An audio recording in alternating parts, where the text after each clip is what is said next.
nisem bil v tej vlogi, da bi sicer jaz rešil to življenje, ampak na podelitvi diplom je bil, bom rekel, je šel človek v srčni zastoj, reanimacija je bila uspešna, tako da takrat se mi je tudi, bom rekel, en kamen dal od srca in tudi v tem sem prepoznal nek čar urgentne medicine. Jaz sem Jan Vitež, ki sem pripravnik. Danes smo imeli enega pacienta z hemoragičnem šoku. Meni se zdi, da ima v bistvu urgentna medicina neko širino, veliko raznolikih primerov.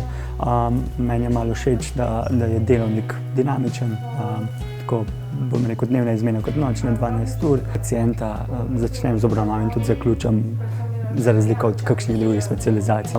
Bom rekel, krona pripravništva je strokovni izpit, tako da sem trenutno v fazi priprave na tega. Zdaj je bistveno olajšanje, izpit je naporen, ampak tudi pričakovano. Izpit obsega znanje urgentne medicine, predpisan del, praktičen ustni del, zraven pa še področja iz kakovosti in zakonodaje.